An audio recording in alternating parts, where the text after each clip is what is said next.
In this video, I'm going to be showing you 14 plus indie games that you can play on mobile. But first, a little preamble. Revenue of the worldwide gaming market is currently estimated at 126 billion US dollars, and the number of worldwide users is anticipated to reach 2.4 billion users by 2029. But right now, mobile gaming has a reputation of low quality, highly monetized, exploitative games. I think that's a shame because there are some good games available, and I think mobile gaming has a lot of potential as a unique platform. It's no secret that I enjoy some good indie games on PC, and I'm happy to showcase them, but someone in my audience courteously asked me to showcase some indie games available on mobile. That got me thinking about what games I play on mobile. The only thing I've really consistently played for the last several years is a gacha game called Puzzle & Dragons, and I've mostly just logged in to get the daily rewards. I also actually picked up Pokemon Go a bit more than a year ago, and that's what I've been doing on my daily walks.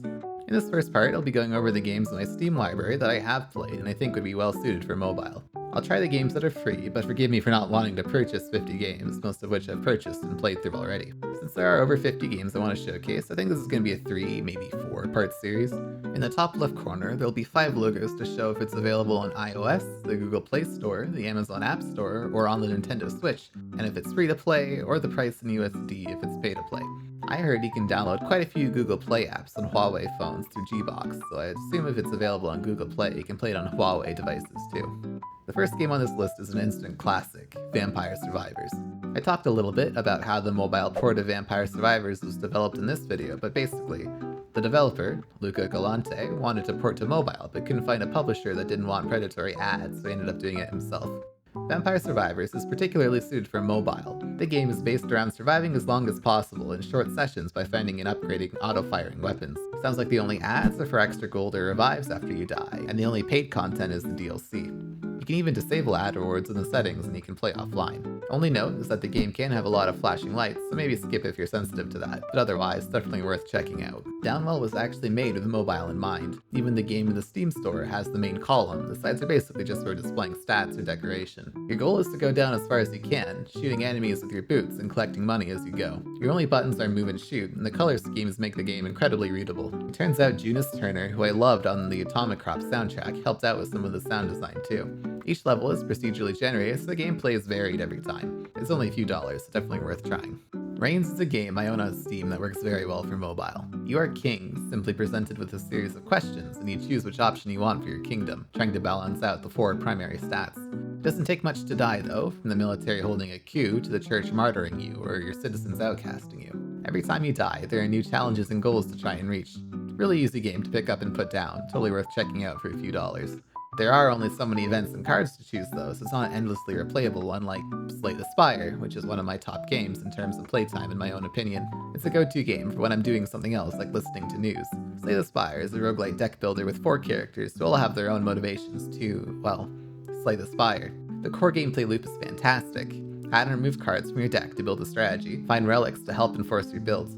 Choose a path and balance the risks and rewards of taking damage from combat encounters with getting gold to trade for relics and other cards in the shop. It has hundreds of hours of playability if you try to complete the 20 ascensions for each of the 4 characters.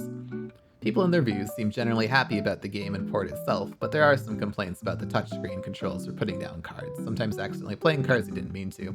But if you're into the premise, it'll keep you occupied for a good while. I recently published a few YouTube shorts on indie games I enjoyed and found out one of them did actually have a mobile part, Party Hard Go by Tinybuild. It's kind of a stealth, kind of a puzzle game where you are a serial killer trying to take out parties across the country.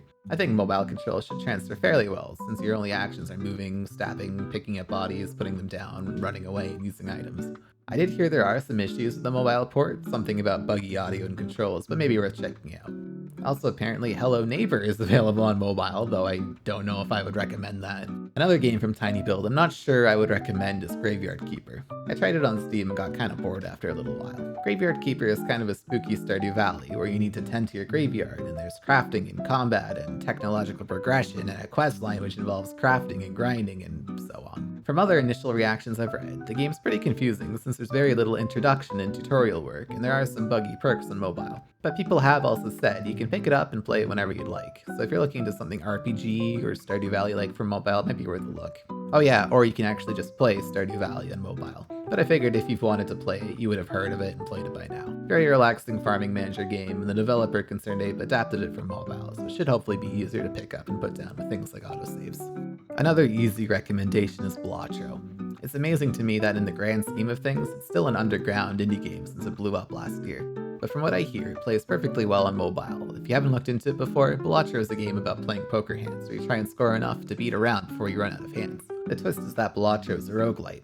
After rounds, you earn a currency that you can use to buy jokers, which are modifiers that can improve your poker hand's score. For example, one joker might give you a higher score if your hand only has spades and clubs, or maybe another one gives stronger every time you play a certain hand. It's a pretty casual game since you're only competing against the score required to beat the round, but you can get pretty crazy with the right combination of jokers. Blotro has done very well for itself, and if you haven't played it, it'll give you tens of hours of playtime if you want to try and beat it with every deck, or hundreds if you're a completionist.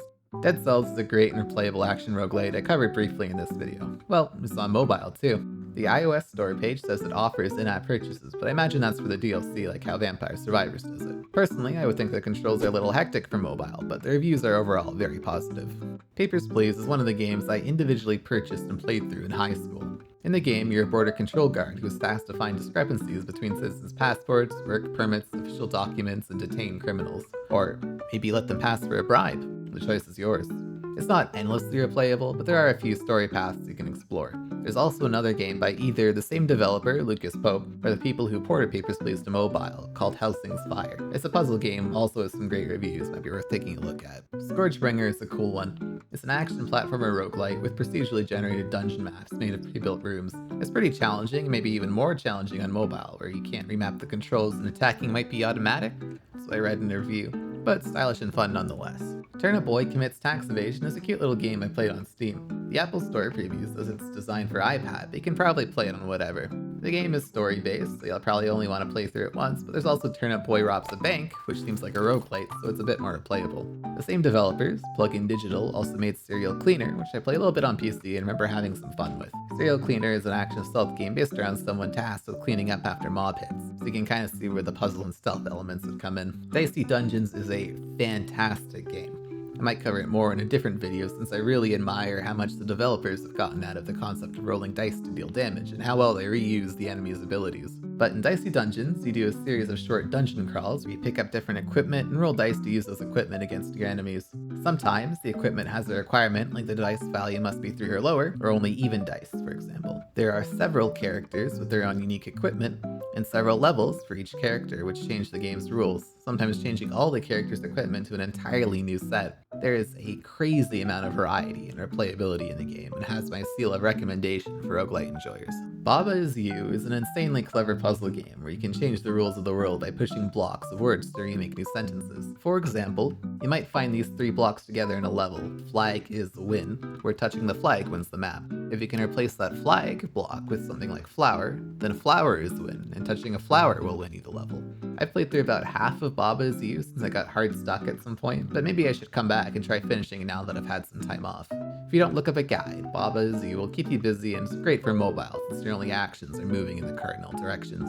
Mini Metro is a minimalist subway simulator where you have to connect lines and nodes to service people moving from place to place. It's also one of the few games that my old laptop can handle just fine. You play until your network eventually can't handle the amount of people anymore and start again. It's great for short sessions. I haven't played Slime Rancher, but at least 2 of my friends really enjoyed playing it. Turns out it does have a mobile edition, granted it's only for Switch. Maybe including this in the list is kind of cheating, but I did include the Switch for other games in this list. But in Slime Rancher, you ranch slimes, feed them, crossbreed them to make new ones, and do that for a while. Maybe interesting if you like farming games and that kind of progression. Here's a couple more for a bonus that have some kind of hitch. Hotline Miami is a fantastic, hyper-stylized, twin-stick shooter. Hotline Miami takes place in an alternate universe where the USSR and USA fought, leading to a surrender after the Russians dropped a nuke on San Francisco. You play as a veteran tasked with clearing out Russian mafia in town, guided by mysterious phone calls. It's tough, and probably tougher in mobile. The catch being I've only seen an official version of it on the Amazon App Store, and it's highly recommended or even required to use a controller. These 2 other games are available on mobile, but require an Amazon subscription. Moonlighter is available, and I talked about it a bit in this video if you want to learn more. A classic game from my childhood, World of Goo is available if you have a Netflix subscription too. World of Goo is one of the few games my mom would play on her iPod. I think I saw Dead Cells, Death's Door, and Oxenfree also available if you have a Netflix subscription. I'll try the latter 2 games out for my next video on mobile games, which will be on the screen once it's out. Thanks. I'll see you around.